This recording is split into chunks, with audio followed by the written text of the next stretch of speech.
자, 그러면 이제 인지적 교육 목표와 구체적인 평가 문항에 대해서 한번 살펴봅시다. 네, 첫 번째가 이제 지식이죠.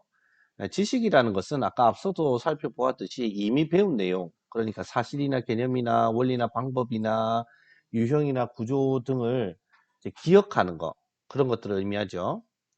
인지적인 능력은 변별이나 구체적인 개념 또는 정의된 개념 또는 규칙, 이렇게 다양하게 이제 분류가 되고요. 인지적인 교육 목표 중에서도 이 지식이 비중이 가장 큽니다. 그리고 보편성을 띠고 있죠. 그래서 보통 이제 우리 한 교과의 학습이 끝나면 선생님들이 이제 학생들로 하여금 거기서 배웠던 중요한 사실이나 법칙이나 원리나 이런 것들이 학생들로 하여금 지식으로 획득되기를 원하죠. 그래서 이제 단원 맨 뒤에도 보면 이제 뭐 요약하는 데 보면 주요 단어라든지 주요 지식 같은 것들을 정리해 놓은 것들을 우리가 이제 볼 수 있잖아요. 가장 기본이 되기도 하고 가장 보편적인 것이기도 한 이 지식은 사실 지적 영역 중에서는 사실 가장 낮은 수준이죠. 블룸은 이 지식을 일컬어서 학생들이 교육과정 속에서 경험한 여러 가지 현상이나 아이디어나 개념이나 규칙이나 이런 것들을 기억했다가 꺼낼 수 있는 능력을 의미합니다. 이게 단순히 기억하는 것으로만 그치는 게 아니고요. 기억하는 것을 꺼낼 수 있는 것이 지식이다라고 얘기를 했습니다. 그래서 주어진 문제 상황에 대해서 개인이 가지고 있는 지식이나 정보를 연결해주는 적절한 단서를 얻도록 문제를 재조직해야 된다라고 이야기했죠. 잘 조직되고 상호 관련된 지식은 고립되고 특수한 지식보다 더 잘 학습되고 오랫동안 유지된다고 했습니다. 그래서 좋은 지식의 문항이 되기 위해서는 여러 가지 이제 갖춰야 될 특징들이 있다고 보았죠. 좋은 지식이 되기 위한 여러 가지 특징 중에 우선 이제 가장 먼저 필요한 것이 학습 상황에서 경험한 수준과 유사한 정확성이나 변별성 정도를 유지해야 되고요. 학습 상황에서 배운 수준 이상의 것을 요구하는 문항을 지식이 아닌 전혀 다른 능력, 그러니까 지식 이상의 능력을 요구할 가능성이 크기 때문에 딱 적절한 수준이나 적절한 정확성이나 적절한 변별성을 가지고 문제를 내야 된다. 이렇게 했습니다. 다시 말하면 지식 문항으로서 부적절한 문항은 어떤 것이냐 하면 지식이 아닌 다른 상황을 물어보는 것은 안 된다라는 거죠. 다음으로 시험 문제 자체는 전혀 새로운 것이나 학생이 접해보지 않은 자료일 것이 요구되지만 시험 문제와 관련된 장면은 전혀 새로운 것이 아니어야 된다라고 강조를 했습니다. 지식 측정에 있어서 목표의 진술 방법이나 평가 문항과 관련된 것들은 지금 이제 우리 여러분들 그림에 보시는 것과 같은데요. 예를 들면 우리나라 이조 시대는 좀 바람직하지 않죠. 요거는 이제 조선 시대로 바꿉시다. 우리나라 이제 조선 시대 22대 왕은 누구냐? 이렇게 물어보는 거 정의하는 거죠. 그 다음에 작품명에 해당되는 저자를 골라서 번호를 써 넣는 거라든지 낭만파 음악을 듣고 음악이 끝날 때마다 잠시 시간을 줄 동안 그 음악의 곡명을 쓰는 거라든지 이렇게 기억한 것들을 꺼낼 수 있도록 하는 게 지식과 관련된 것이다 라고 보면 되겠습니다. 다음은 이해에 관련된 것인데요. 이해는 어떤 사실이나 사물의 의미를 이해하는 것으로서 이미 배운 내용에 관해서 그 의미를 파악하는 능력을 뜻합니다. 단순히 자료를 기억하는 걸 넘어서 가지고요. 자료의 내용이 바뀌어도 그 안에 숨겨진 의미를 파악하고 그것을 해석하고 추론하고 하는 능력을 말하죠. 이런 이해는 어떤 것을 다른 단어나 다른 수로 번역하는 능력을 의미하기도 하고요. 해석하는 설명과 요약하는 능력, 미래에 이런 일이 벌어질 것이다 라는 미래 경량성을 추정하는 능력, 이런 것들을 포함하기도 합니다. 또 사실에 대한 단순한 기억, 그리고 가장 낮은 수준의 이해 수준의 다음에 오는 능력이라고 볼 수 있습니다. 그러니까 다시 말하면 기억 다음에 그것을 기억한 것을 바탕으로 다른데 이렇게 그 의미를 파악하는 그런 것들이 이해다라고 보시면 되겠습니다. 물론은 이 이해와 관련해서 학생이 의사 전달을 이렇게 받게 되면 그 전달되는 내용을 알게 되고 그 전달되는 내용 또는 그 사실에 대해서 안 것과 관련해서 거기에 포함된 어떤 자료나 아이디어를 이용할 수 있는 능력이다라고 이제 표현했죠. 그러면서 이제 뭐라고 얘기했냐면 이해력의 목표를 수준에 따라서 변환, 해석, 추론 이 세 가지로 나눌 수 있다고 주장했습니다. 변환이라는 것은 이미 알고 있는 개념이나 의미 전달의 매체를 다른 언어로 표현하거나 한 상징 상태에서 다른 상징 상태로 바꿀 수 있는 능력을 말하죠. 예를 들면 어떤 도표를 보고 그 도표를 언어로 표현할 수 있다든가 말로 표현된 것을 도표로 바꿀 수 있는 것 이런 것들이 변환이라고 하겠죠. 이렇게 변환시키려면 그 내용과 관련해서 기본적으로 이해하고 있어야겠죠. 이해를 목표 수준에 따라 나눈 것의 두 번째는 해석인데요. 해석은 주어진 자료를 아이디어의 구성체로 보고 이들 사이의 관계를 파악하는 거죠. 또 중요한 정보와 중요하지 않은 정보를 구별해낼 수 있는 능력을 말하죠. 예를 들면 우리나라의 어떤 그 대학의 입학률 같은 것들을 보고 거기에 제시된 여러 가지 자료의 부분을 실제 사건이나 실제 현장과 연결시켜서 볼 수 있는 능력을 말할 수도 있겠죠. 세 번째는 추론인데요. 추론은 의사소통 자료에서 주어진 경향성, 추세, 그러니까 앞으로 이렇게 될 것이다 하는 트렌드, 이런 조건들을 해석하고 그 결과를 바탕으로 다음에 이런 일이 일어날 거야 라는 것을 추측하거나 또는 시간이나 도표나 이런 것들을 보면서 다음에 어떤 것들이 올 건지를 판단할 수 있는 능력을 말하는 겁니다. 이 이해는 학습 현장, 그러니까 학교에서도 참 중요하게 생각하는 목표인데요. 사고 과정의 순서로 보면 이제 보통 학생들이 지식을 익히잖아요. 그 지식을 익혀가지고 그걸 바탕으로 학습 내용에 대해서 이제 이해를 해야 정확한 지식이 학생한테 들어갔다 이렇게 보기 때문에 단순히 어떤 내용을 암기한다고 하는 게 중요한 게 아니고 암기된 내용을 바탕으로 그 안에 숨겨져 있는 실제 의미를 파악하는 것이 중요하다라고 봅니다. 이런 이해력을 평가하는 문항은 언어나 상징 기호나 복잡성이나 내용 등에서 비슷한 성질을 띄어야 한다는 특징을 지니고 있습니다.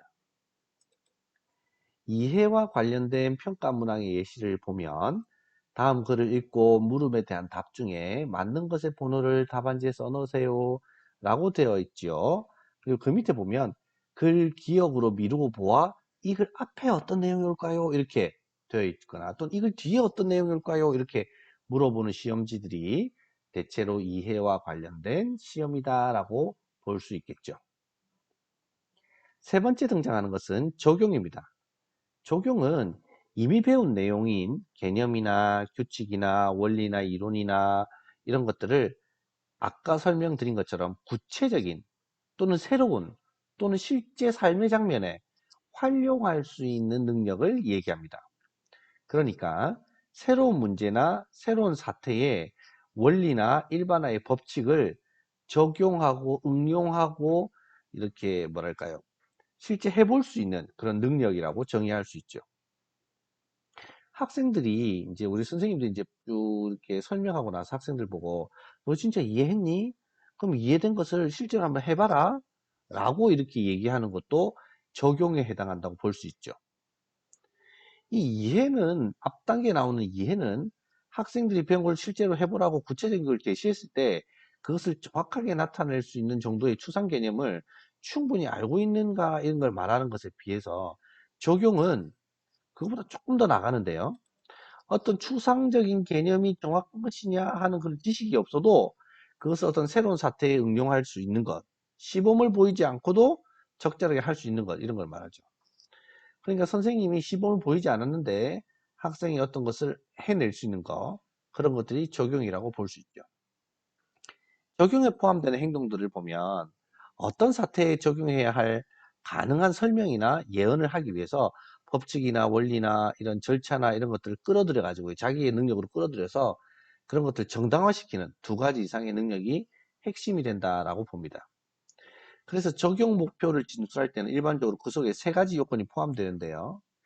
어, 그 안에 어떤 것들이 포함되냐면 새로운 문제 혹은 새로운 상황을 제시하는 것이 필요하지요. 나중에 이제 뒤에 나오겠지만 물이 끓고 있는 주전자의 뚜껑을 자주 열면 물이 늦게 끓는다. 왜냐하면 이렇게 이제 제시를 하면서 이 물이 100도에서 끓는다는 지식이나 이해를 넘어서서 물이 끓고 있는 주전자 뚜껑을 자주 연다는 새로운 상황, 새로운 장면을 제시하는 거죠. 두 번째는 이제 법칙이나 일반 원칙을 제시하는데요. 새로운 문제나 새로운 상황에 제시되거나 적용될 수 있는 새로운 법칙이나 일반적인 원칙들을 문제에 이렇게 줍니다. 그리고 이런 적용하는 능력을 지시하는 언어를 같이 제공해 주죠. 적용과 관련된 평가는 주어진 문항 사태가 새롭고 독창성이 있어야 되고요. 문항 사태의 표본을 교과서나 이미 다루었던 자료 밖에서 구할 수 있도록 해줘야 됩니다. 적용과 관련한 평가 문항 예시를 아까 설명한 것처럼 들어보면 물이 끓고 있는 주전자의 뚜껑을 자주 열면 물이 늦게 끓습니다. 왜냐하면 이라고 해서 이 5가지 중에 어떤 것들을 관계 지을 수 있도록 이렇게 문제가 나갈 수 있는 거죠. 다음은 분석입니다. 분석은 조직, 구조나 구성 요소의 상호 관계를 이해하기 위해서 주어진 자료의 구성 및 내용을 분석하는 능력을 의미합니다. 이것은 구성 부분을 이제 확인하고 그 부분 간의 관계를 분석해서 구성 원리를 인식하는 겁니다. 분석은 내용과 내용의 구성 형태를 이해해야 하기 때문에 이해나 적용보다 훨씬 높은 지적 능력에 해당하죠. 일반적으로 이런 분석은 어떤 교과에서나 다 중요하게 생각되는 능력인데요. 어떤 자료에서 가설과 사실을 구분하는 능력이라든지 원인과 결과 또는 결론을 구분한다든지 결론과 주장을 분석한다든지 결론을 지지하는 증거를 찾아낸다든지 상호 간의 관계를 서로 분석한다든지 주제나 부제를 판단한다든지 이런 것들이 모두 다 포함이 되겠죠. 분석은 자료에 나타난 현상 밑에 포함되어 있는 어떤 현상이나 아이디어나 조직 등을 찾아내는 능력이기 때문에 고도의 지적 발달을 요구하는 능력으로 볼 수 있습니다. 블룸은 이런 분석의 목표를 세 가지로 주장했는데요. 첫 번째는 문제의 요소를 분석하는 능력입니다. 이것은 블룸이 의도하는 의사전달 자료의 가정, 가치, 관점을 분석해서 특정한 진술문의 성질이나 기능을 결정하는 능력을 의미합니다. 둘째는 요소와 요소 사이의 관계, 부분과 부분 사이의 관계를 찾아내는 능력이고요. 세 번째는 자료의 구성 원리를 분석하는 능력입니다. 분석과 관련한 평가와에 있어서 예시는 지금 보는 내용들을 참고하시면 좋겠습니다. 다음으로 종합인데요.